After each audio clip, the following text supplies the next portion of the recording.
Para pendengar radio yang saya kasih dalam Tuhan kita Yesus Kristus, Shalom, ini dengan Pendeta Rainer Schoenemann. Pada saat ini kita sedang menghadapi situasi yang sulit, penuh kecemasan, kekhawatiran, bahkan keputus harapan berkaitan dengan merebaknya virus COVID-19 Corona yang membuat dunia ini sungguh-sungguh terguncang. Pada saat seperti ini adalah penting bahwa kita bukan spekulasi tentang mengapa hal ini terjadi atau apakah ini merupakan penghukuman Tuhan secara global dan macam-macam spekulasi yang lain. Tapi yang penting adalah bahwa kita kembali kepada firman Tuhan, kembali kepada apa yang Tuhan katakan dalam firman-Nya, dan khususnya kita melihat tentang apa yang Tuhan ingin katakan kepada kita secara pribadi pada saat ini. Apa yang Tuhan mau nyatakan pada kita, di mana kita mungkin perlu memperbarui diri kita, di mana kita perlu untuk merenungkan kehidupan kita, di mana mungkin kita telah kehilangan fokus, kita boleh kembali melihat pada firman Tuhan. Maka pada saat ini saya ingin merenungkan dari 1 Petrus pasal yang kelima ayat 6 sampai 11. 1 Petrus pasal yang kelima ayat 6 sampai 11 dengan tema mengarungi kehidupan sebagai orang percaya. Mengarungi kehidupan sebagai orang percaya supaya kita boleh mengalami pemeliharaan dan penyertaan Tuhan. Kita baca bersama-sama. Dan kamu semua rendahkanlah dirimu seorang terhadap yang lain, sebab Allah menentang orang yang congkak, tapi mengasihani orang yang rendah hati. Karena itu rendahkanlah dirimu di bawah tangan Tuhan yang kuat, supaya kamu ditinggikannya pada waktunya. Serahkanlah segala kekhawatiranmu kepadanya, sebab Ia yang memelihara kamu. Sadarlah dan berjaga-jagalah, lawanmu si iblis berjalan keliling, sama seperti singa yang mengaum-aum dan mencari orang yang dapat ditelannya. Lawalah dia dengan iman yang teguh, sebab kamu tahu bahwa semua saudaramu di seluruh dunia menanggung penderitaan yang sama. Dan Allah sumber segala kasih karunia yang telah memanggil kamu dalam Kristus kepada kemuliaannya yang kekal, akan melengkapi, meneguhkan, menguatkan dan mengokohkan kamu sesudah kamu menderita seketika lamanya. Ialah yang empunya kuasa sampai selama-lamanya. Amin. Petrus memberikan beberapa nasihat terakhir yang sangat penting dalam suratnya untuk menekankan kepada kita, menjelaskan kepada kita apa yang penting agar kita boleh mengarungi kehidupan di tengah-tengah dunia ini sebagai orang percaya dengan baik, agar kita boleh mengalami pemeliharaan Tuhan. Ada 5 hal penting yang ingin ditekankan, yang perlu kita perhatikan agar pemeliharaan Tuhan menyertai kita, agar kita bisa mengarungi kehidupan kita sebagai orang percaya di tengah-tengah dunia ini. Yang pertama adalah sikap merendahkan diri di hadapan Tuhan. Sikap merendahkan diri di hadapan Tuhan, ayat yang ke-6. Petrus dengan tegas mengatakan bahwa yang paling utama dalam kehidupan orang percaya adalah selalu merendahkan diri di hadapan Tuhan. Berarti kita mengakui bahwa bukan kehendak kita yang jadi, tapi kehendak Tuhan yang jadi. Bukan kemauan kita yang terjadi, tapi kemauan Tuhan. Bahwa kita sungguh-sungguh mengakui bahwa kita membutuhkan Dia. Dan Yesus juga katakan dalam Matius 5 ayat 3 bahwa hanya orang yang miskin di hadapan Allah, hanya orang yang mengakui Allah, yang mengakui bahwa ia bergantung kepada Allah, hanya dialah yang empunya kerajaan surga.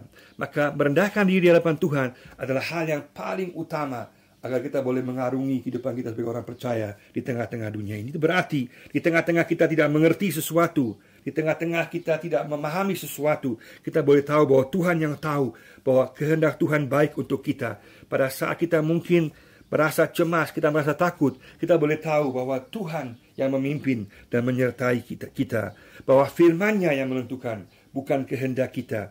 Dan kita harus menanggalkan keangkuhan kita, menanggalkan kesombongan kita, karena kesombongan adalah dosa yang terbesar yang menghalangi kita untuk mau mendengar dan mau merendahkan diri kita di hadapan Tuhan, menghalangi kita untuk menjadi anak-anak Tuhan.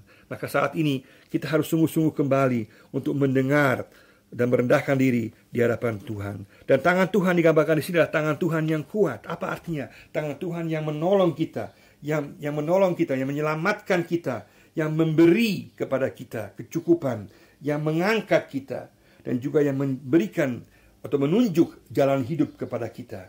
Tangannya bukan tangan yang menindas, tapi tangan yang memberkati kita, yang menolong, yang memberi kecukupan, yang menyelamatkan kita, mengangkat kita, dan juga menunjuk arah kehidupan. Tapi kita harus mau bersedia merendahkan diri kita di hadapan Tuhan. Sejauh mana kita sungguh-sungguh mau merendahkan diri kita di hadapan Tuhan. Itu berarti juga bahwa ada hal-hal yang kita tidak mengerti, kita boleh serahkan kepada Tuhan. kita mengakui kemahatauan, kemahakuasaan, dan kebaikan Tuhan dalam kehidupan kita, meskipun saat ini kita mungkin belum melihatnya langsung. Tapi kita boleh tahu bahwa Allah sungguh-sungguh menyertai kita. Dalam Yohanes 20:29 dikatakan bahwa berbahagialah mereka yang tidak melihat namun percaya. Karena iman yang sejati adalah iman yang meyakini kebaikan penyertaan Tuhan di tengah-tengah kegelapan, masalah atau penderitaan sekalipun.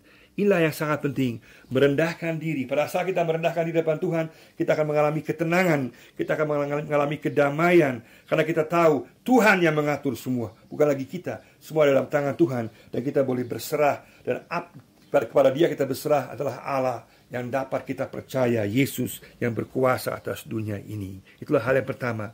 Rendahkanlah dirimu pada saat ini depan Tuhan, agar engkau peroleh kedamaian, ketenangan dalam menghadapi situasi yang sedang saudara hadapi saat ini, khususnya juga dengan merebaknya virus ini dan berbagai masalah kehidupan yang lain. Yang kedua, cara singkat adalah di sini adalah merendahkan diri seorang terhadap yang lain. Itu berarti dalam ayat 5b, berarti kita juga menghargai orang lain, menghormati orang, mengasihi orang lain, mementingkan kepentingan orang lain.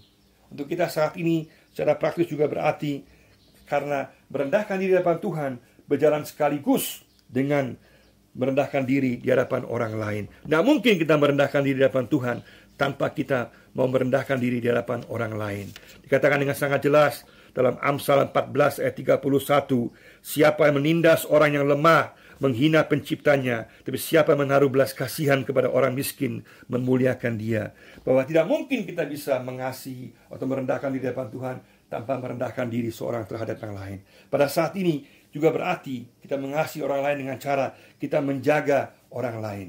Kita menjaga jarak saat ini, mendengar aturan pemerintah untuk menjaga jarak, social distancing, supaya kita sungguh-sungguh juga mencuci tangan kita dengan baik. Kita juga menjaga agar kita tidak mendekat, tidak berkumpul dengan orang lain, mengkarantina diri kita dengan tujuan supaya kita menjaga, karena kita mengasihi orang lain, supaya jangan sampai orang lain tertular oleh kita atau kita menjadi penerus daripada penularan tersebut. Kita menjaga diri. Semua itu berkaitan dengan mengasihi orang lain. Tidak mungkin kita mengasihi Tuhan tanpa kita mengasihi sesama kita pada saat ini. Itu hal yang kedua, cara singkat yang saya ingin tegaskan. Yang ketiga adalah di sini adalah serahkanlah kekhawatiranmu kepada Tuhan. Serahkanlah segala kekhawatiranmu hanya kepada Tuhan. Ayat 7. Adalah sangat penting bahwa di saat ini juga kita tahu kita semua orang akan khawatir.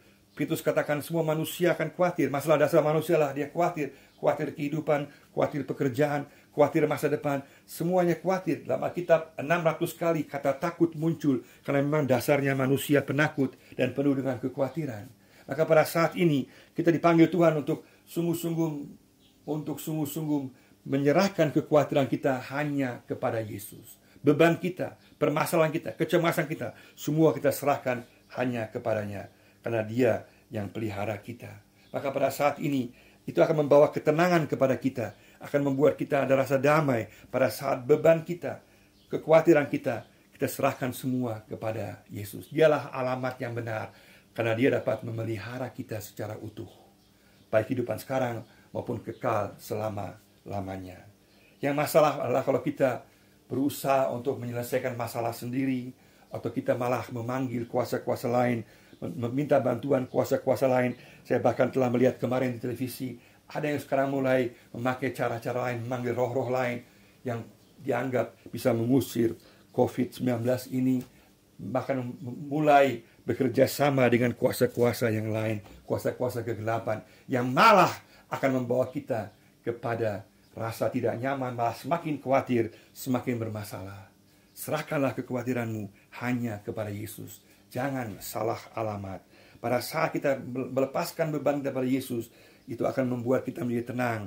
Ada damai Tuhan. Karena kita tahu Tuhan yang berkuasa, Tuhan yang akan bertindak, Tuhan yang penuh kasih, tangan kebaikannya, tangan keselamatannya, tangan pertolongannya, tangan yang memberi secara cukup, tangan yang juga memberikan arah hidup kita. Semua itu menyertai kita. Dengan demikian kita boleh menyerahkan kekhawatiran kita hanya kepadanya. Yang keempat, cara singkat adalah kita sadar, berjaga, dan melawan pencobaan iblis dengan kuasa firman Tuhan ayat 8 dan 9. Kita sungguh-sungguh boleh melawan kuasa iblis, pencobaan iblis. Kenapa? Karena semua orang percaya, semua akan mengalami penderitaan yang sama, dicobai oleh iblis. Dan jenis pencobaan iblis berbeda-beda. Iblis tahu persis kelemahan kita.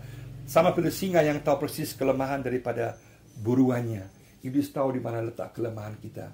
Dia akan menyerang kita pada saat kita lemah, pada saat kita sendiri, pada saat kita cemas, kita takut, kita mulai meragukan Tuhan, kita malah mulai mempertanyakan Tuhan. Iblis akan mencobai kita supaya kita menyangkal Tuhan, supaya kita meninggalkan Tuhan. Itulah cara iblis pada saat ini. Pada saat iblis mencobai kita di titik-titik lemah kita masing-masing, dan semua kita tahu di mana kita lemah. Itulah tempat di mana iblis akan menyerang kita. Itu hanya dapat kita lawan dengan melawan dengan kuasa firman Tuhan. Jangan coba melawan sendiri. Pernah seorang anak kecil di sekolah minggu ditanya gurunya, "Anak, apa yang kamu buat kalau iblis melawan kamu, mencobai kamu?" Anak kecil ini menjawab, "Saya suruh Yesus yang maju. Kalau Yesus maju, iblis tampias. Kalau saya maju, saya yang tampias." Maka sangat penting bahwa kita sungguh-sungguh melawan iblis dengan kuasa firman Tuhan. Semua pikiran kecemasan, semua pikiran ketakutan, kekhawatiran saat ini, kita sungguh-sungguh serahkan kepada Tuhan. Kita lawan dengan firman Tuhan.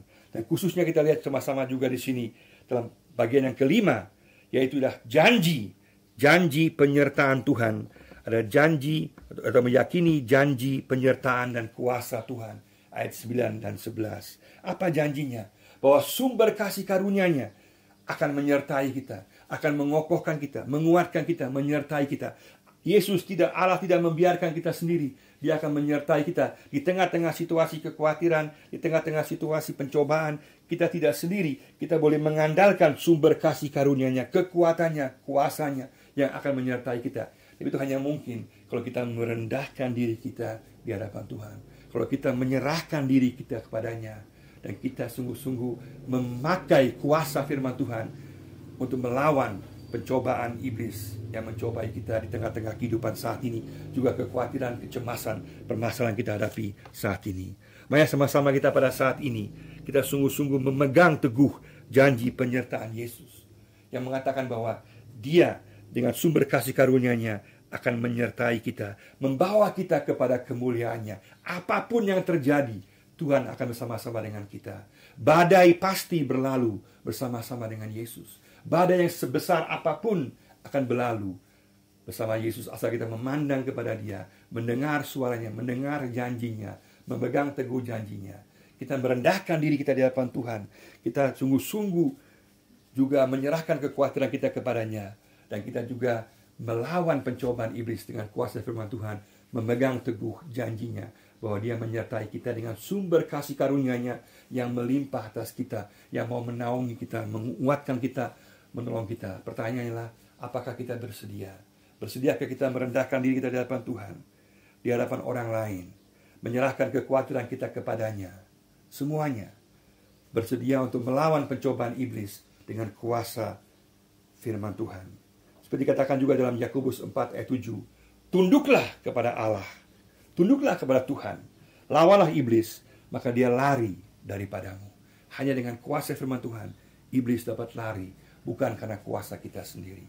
Dan terakhir, memegang teguh janji penyertaan Yesus.